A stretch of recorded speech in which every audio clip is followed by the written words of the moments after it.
Hello students, this is Guruvinder Singh from A. Xavier's International School Chika. Today I am going to explain you admission of new partner, which is chapter 3 of accountancy of class plus 2 commerce.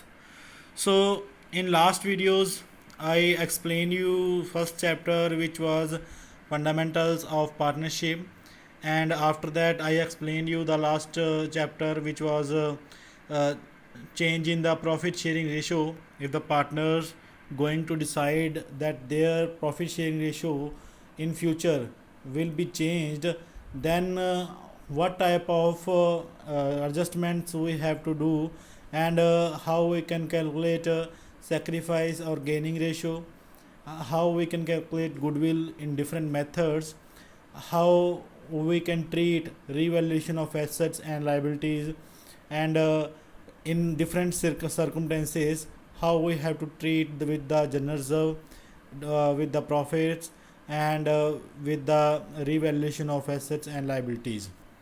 So in today's video I'm going to explain you admission of new partner, which is chapter 3 of accountancy. So first of all, we need to know is what is admission of new partner. Admission of new partner है क्या?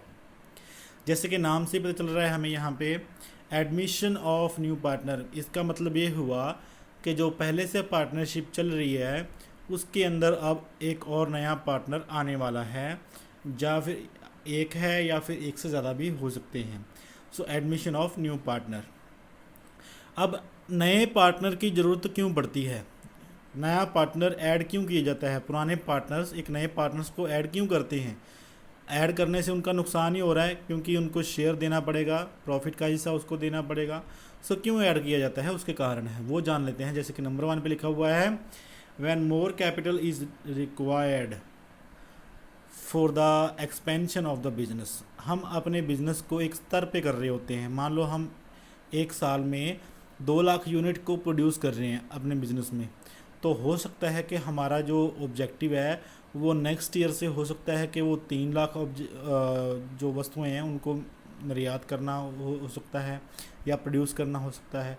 सो हमारी capacity को बढ़ाने के लिए, हमारे business को expand करने के लिए हमें ज़्यादा कैपिटल की ज़रूरत पड़ती है.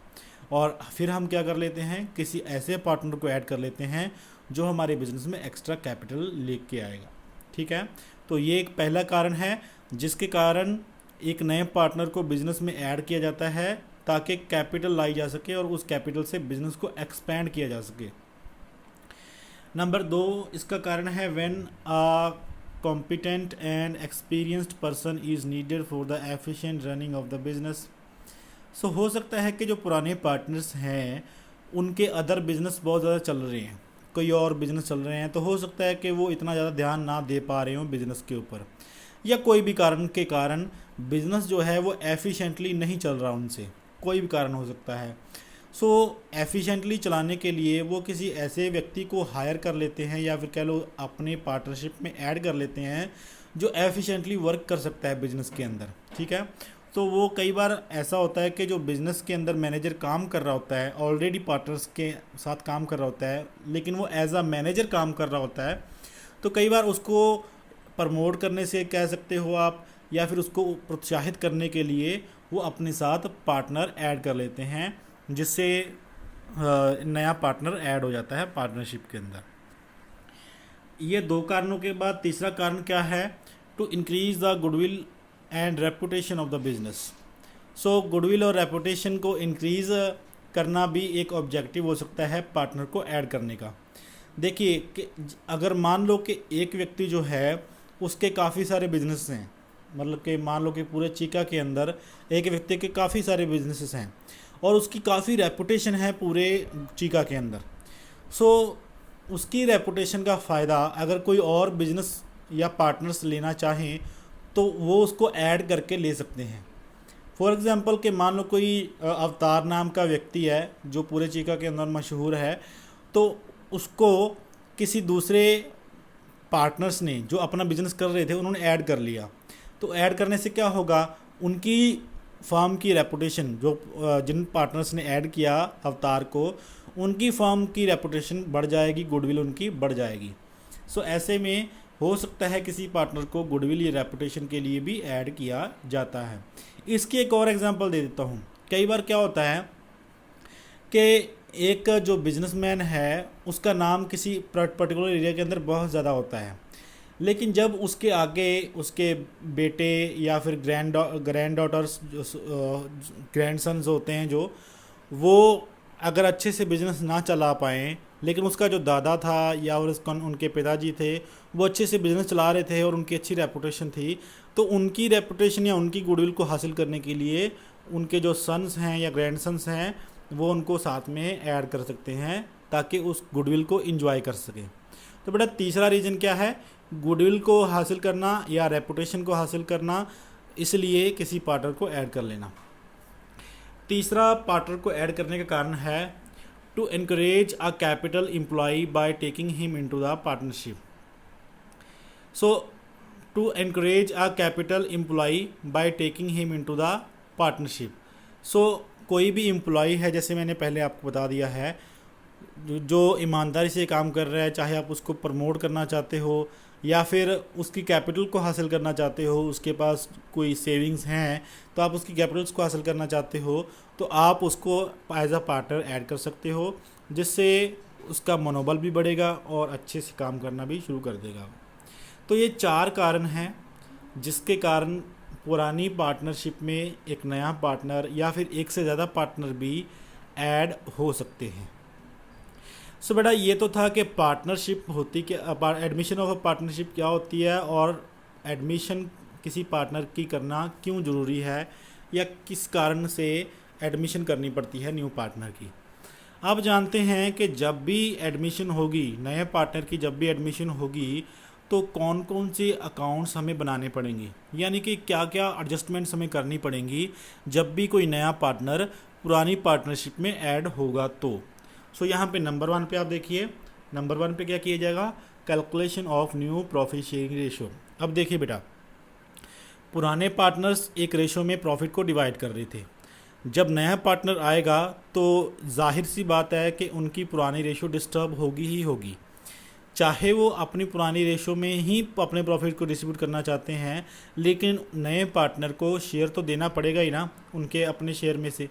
सो इसलिए उनकी new profit sharing ratio calculate करनी पड़ती है जब भी कोई नया पार्टनर ऐड हो जाता है।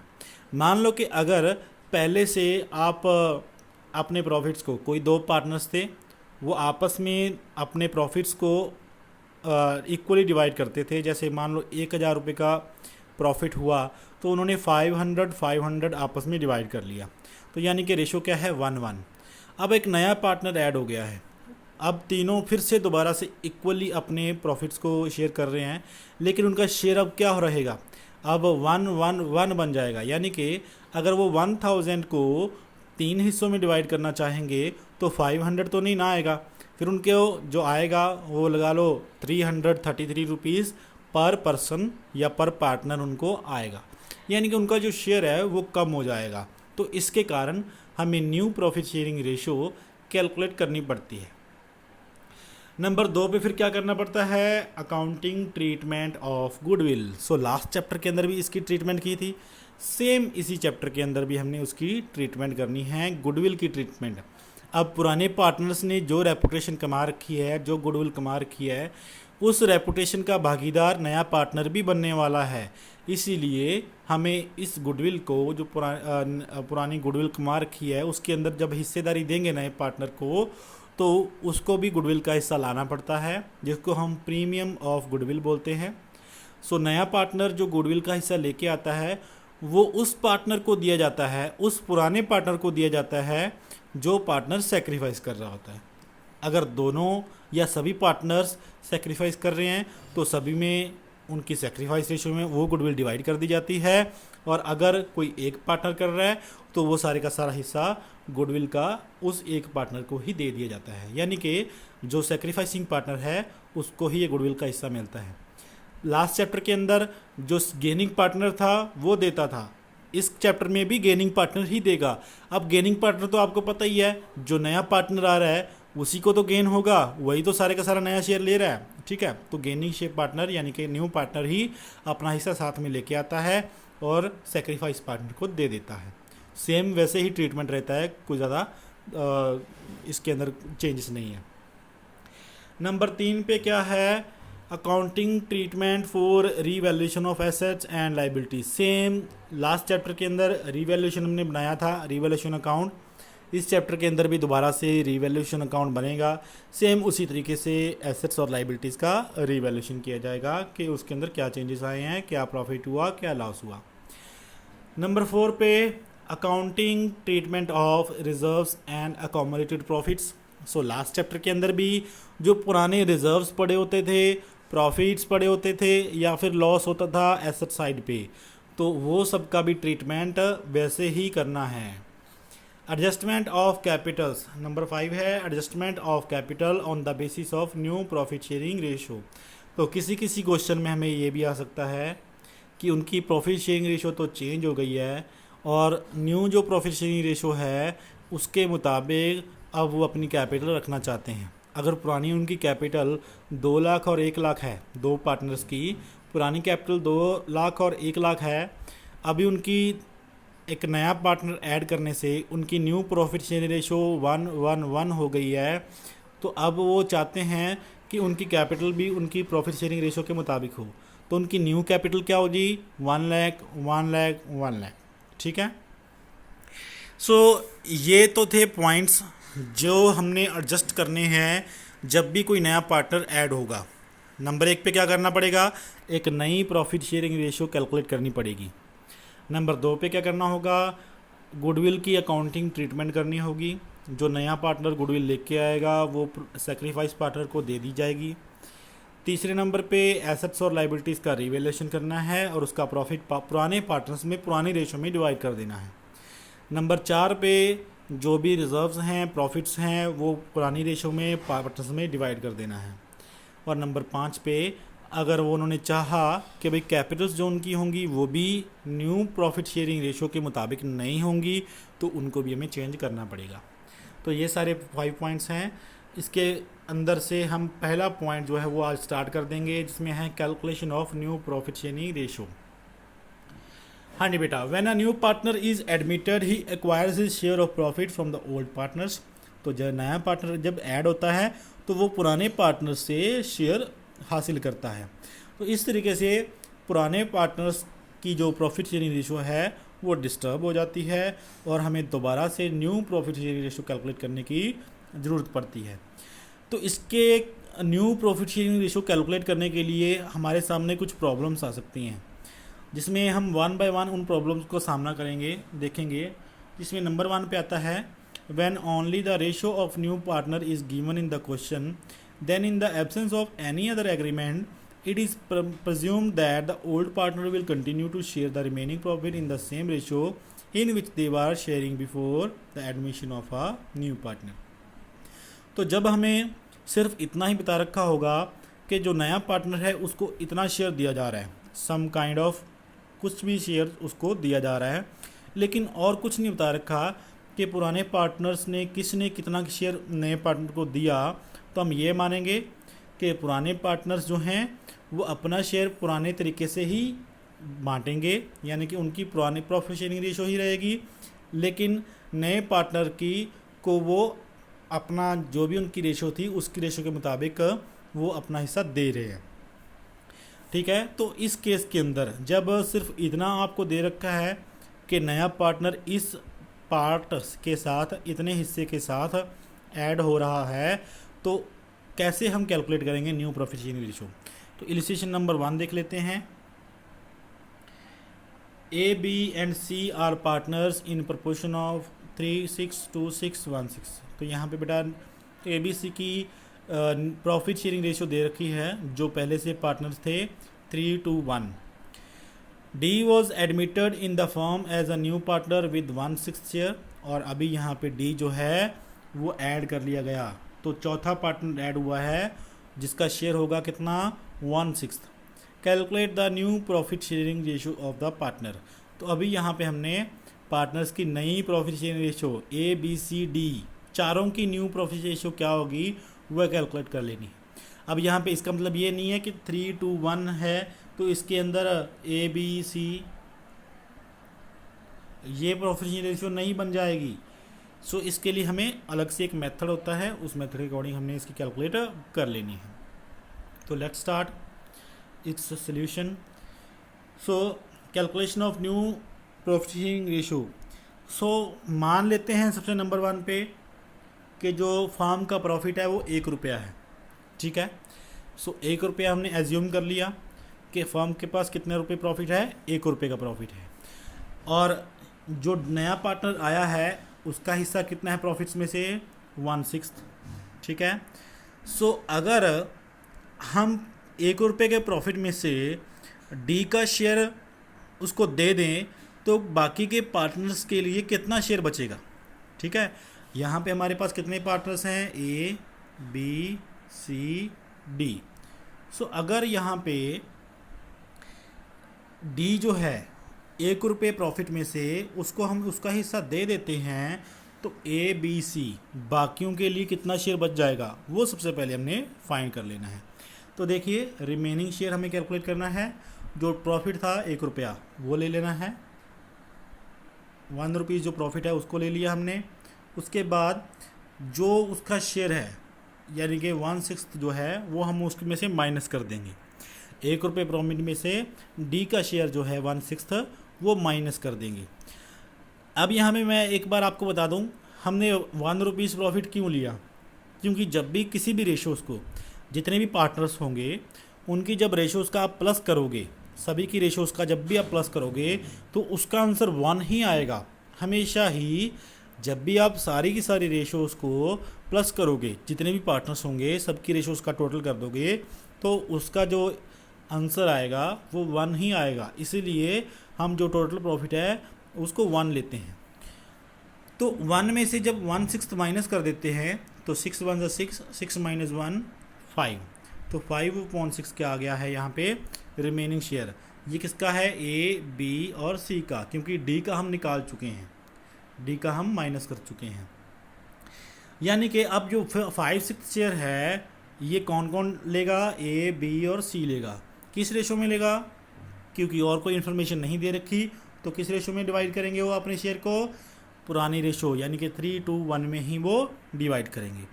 तो अब जब हम इस शेयर को 5/6 शेयर को जो बचा हुआ शेयर है इसको पुरानी रेशो में डिवाइड कर देंगे 3:1 में तो हमारे पास नई रेशो आ जाएगी। देखिए कैसे। सो अब यहाँ पे ए का शेयर कितना है, ए का शेयर कितना है उसको 5/6 में से, यानी कि ये 5/6 हो गया, इसमें से उसको 3/6 उसकी रेशो क्या है 3/6 हमें क्वेश्चन में दे रखी है तो उसके साथ मल्टीप्लाई कर देंगे तो उसका जो नया शेयर आ गया हमारे पास 512, ठीक है। उसके बाद बी का शेयर कितना है, बी का पुराना शेयर था 2/6 और 5/6 में से उसका कितना हिस्सा है उसको मल्टीप्लाई कर देंगे 5/18।